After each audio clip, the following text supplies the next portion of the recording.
चतुर बुढ़ा। एक हिंदी कहानी। बहुत समय पहले की बात है। एक छोटे से गांव में एक बुढ़ा आदमी रहता था। उसका नाम रामू था। वह बहुत ही चतुर और समझदार था, लेकिन उसकी चतुराई का कोई काम नहीं था। रामू ने अपनी पूरी जिंदगी में बहुत सी मुश्किलों का सामना किया था और अब वह अकेला रहता था। उसकी उम्र तो काफी बढ़ चुकी थी, लेकिन उसकी समझ और बुद्धिमानी अभी भी बहुत तेज थी। गांव में लोग उसकी चतुराई के किस्से सुनते थे और उसे आदर की नज़र से देखते थे। उसकी बहुत सी कहानियां गांव में प्रसिद्ध थीं। एक दिन गांव में एक नया बड़ा व्यापारी आया। उसका नाम हरिदास था। हरिदास बहुत ही चालाक और कूटनीतिज्ञ व्यापारी था। उसने सोचा कि वह गांव के लोगों से व्यापार करके बहुत मुनाफा कमा सकता है, लेकिन उसकी चालाकी के कारण उसे गांव के लोग पसंद नहीं करते थे। हरिदास ने रामू को देखा और सोचा, ये बुजुर्ग आदमी बहुत चतुर लगता है। अगर मैं इसे अपने साथ रखूं, तो शायद मैं और भी ज्यादा मुनाफा कमा सकता हूं। उसने रामू को अपने साथ काम करने के लिए पेशकश की। रामू जी, मैं आपको अपने व्यापार में शामिल करना चाहता हूँ। आप जो कहेंगे वही मैं करूँगा। आप मेरी सलाह दें और मैं आपको अच्छा मुनाफा दूंगा। रामू ने इसे ध्यान से सुना और फिर उसने जवाब दिया, मैं तुम्हारे साथ काम करने के बारे में सोचूंगा, लेकिन पहले तुम मुझे कुछ साबित करो। तुम जो कहते हो उस पर भरोसा करने से पहले मुझे तुम्हारी चालाकी और ईमानदारी को देखना होगा।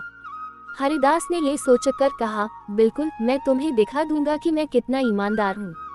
रामू ने उसे एक चतुर सवाल पूछा, अगर तुम्हारे पास एक सिक्का हो और वह सिक्का तुम्हारे सामने किसी के द्वारा गिरा दिया गया हो, तो तुम क्या करोगे? हरिदास थोड़ी देर तक सोच में डूबा और फिर जवाब दिया, मैं उस सिक्के को उठा लूंगा और उसे अपने पास रख लूंगा। रामू हंसते हुए बोला, तुम सच में बहुत चतुर नहीं हो। तुमने अपनी ईमानदारी को छोड़ दिया है। एक सही आदमी वह है जो किसी का खोया हुआ सामान वापस करता है। हरिदास को ये बात समझ में आई और उसने रामू से कहा, आप सही कहते हैं, मैं अब इस पर विचार करूंगा। रामू ने देखा कि हरिदास ने अपनी चालाकी को छोड़ दिया और थोड़ी सी ईमानदारी अपनाई। वह जानता था कि यह आदमी अब धीरे धीरे सही रास्ते पर आ सकता है। फिर कुछ महीनों बाद एक और घटना घटी जो रामू की चतुराई को सिद्ध करने वाली थी। गांव में एक बड़ा मेला था। हर साल इस मेले में लोग अपने सामान बेचने आते थे और व्यापार में बहुत मुनाफा होता था।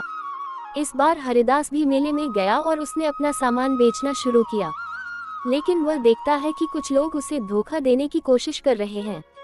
रामू को ये सब दिखाई दिया। उसने अपने चतुर दिमाग से एक योजना बनाई। रामू ने हरिदास से कहा, मैं तुम्हें एक तरीका बताऊंगा जिससे तुम इन धोखेबाजों से बच सकते हो।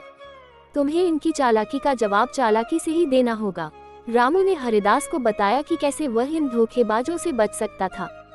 फिर एक दिन वह धोखेबाजों के पास गया और उसने अपनी चालाकी से उनका सामना किया।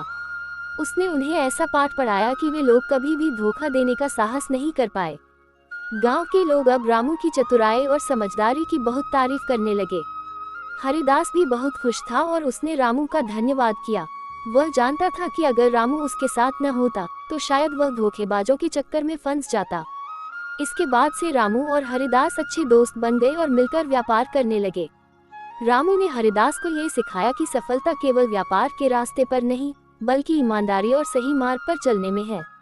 उसकी चतुराई ने उसे न केवल अपने जीवन में बल्कि दूसरों के जीवन में भी बदलाव लाने का मौका दिया।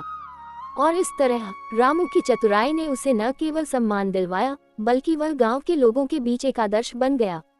कहानी से शिक्षा। ये कहानी हमें ये सिखाती है कि चतुराई केवल खुद के लिए नहीं, बल्कि दूसरों के भले के लिए होनी चाहिए। सही मार्ग पर चलने से हम जीवन में सफलता प्राप्त कर सकते हैं, और अगर हमारी चतुराई दूसरों की मदद करती है तो वही असली सफलता है। वीडियो अच्छा लगा तो लाइक एंड सब्सक्राइब जरूर करें। धन्यवाद।